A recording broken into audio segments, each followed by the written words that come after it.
Good morning, students of Standard 8. Welcome in day 12. As you know that in day 11 I have discussed activity number 7, in which I have explained about how to electroplating done between copper and a metal. Okay, today I am going to discuss about uses of electroplating in our daily life. Okay, so students, kindly request to all of you, please sit with pen, notebook and your science book and turn page number 196 and see the uses of electroplating. Okay, so let us see here first uses of electroplating. See here, electroplating is done in industry to have an anti-reactive coating on the parts of machine so that they do not react with the raw materials. That means, students, you know that in industry there are so many machines are working there. Okay, that machines are coated with another metals due to why, due to resist, due to they do not contact with other raw materials which put in that machines. Okay, so that machine will be electroplated by another metal. Okay, it also makes the machine parts anti-corrosive, and the second aim of the electroplating to that machines to protect from the corrosive or rusting. Okay, it is used to make heat resistive coating for parts such as boilers resisted and heat produced by the machinery. That means when machines are heated just like as a boilers, okay, then its parts get corroded. Okay, to protect from them it is done by electroplating. Okay, students, now see second uses of electroplating. Students, second uses of electroplating are: gold plating is one of the most common applications of electroplating in ornament making. Students, suppose that a poor person does not afford to purchase gold, then they will purchase iron or other materials, aluminum materials, making jewelry, and the coating with gold. That means these aluminum parts, ornaments or iron ornaments is coated with gold, and they will enjoy with this jewelry. Okay, so this is the most common applications. Gold plating is come from in is a also called an electroplating process. Okay, so gold plating, gold layer, the thin layer of gold is put on the low cost metals like aluminum or copper or iron to make jewelry. Okay, so we can say that second part, second uses, gold plating is one of the most common applications of electroplating in ornament making.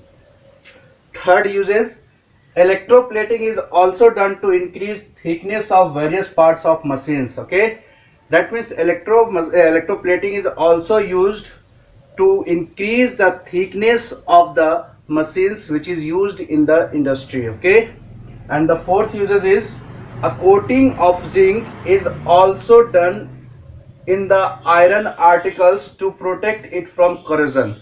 You have seen there, you just watch your cycle handle. Okay, it is made as a brightness parts. Okay, that brightness part is zinc. Okay, and the inner part is iron.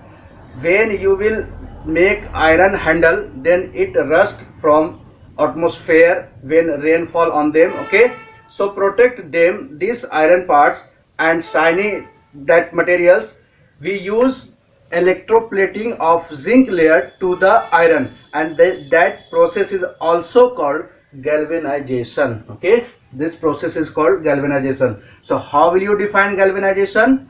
The process of zinc layer, thin layer of zinc material to the iron surface is known as galvanization. Okay, listen once again.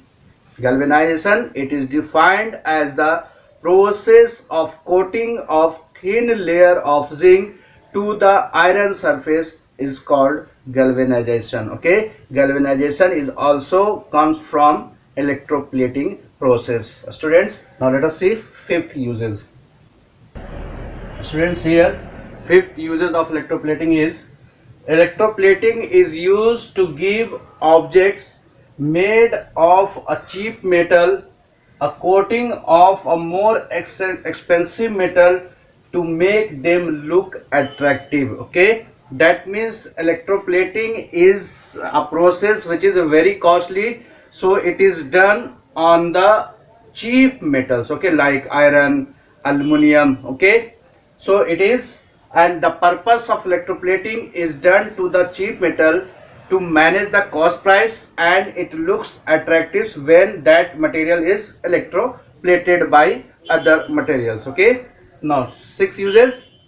Chromium plating is done. Chromium is a metal which is very costly. Okay, chromium plating is done on many objects such as car parts, bath taps, kitchen gas burner, bicycle handlebars, wheel rims, to make them look attractive, and it protect from the corrosion. Okay, we can say that, students, chromium is a costly material, so it is always used on the cheap metal like iron. So it is used on the surface of the iron like bath taps, okay, cycle rim, cycle handlebar, gas burners. These materials are low price cheap metal, and it is electroplated by chromium. Chromium is a costly metal, so it is handled with chromium metal to look attractive nature. Okay, now let us see seventh point. Students, see seventh uses of electroplating. Since tin is less reactive than iron, tin is also a reactive material, that means it is also corrode, but it less corrosive as compared to iron, so it is used to electroplate metals to make it tin cans. Okay, tin cans are used to storing food, as it does not let iron comes into contact with food, therefore protecting the food from getting spoiled. That means, students, iron is coated with tin, and the tin container is used for storing food. When food is stored in the tin container, then food does not contact directly to the iron, so food is safe from spoil. Okay, now last uses, eighth point. Okay, zinc coating is also done on iron to make bridges. Okay, zinc coating, zinc is coated on the iron bridges to protect from rusting or directly contact with water. Zinc coating is also done on iron used to make bridges.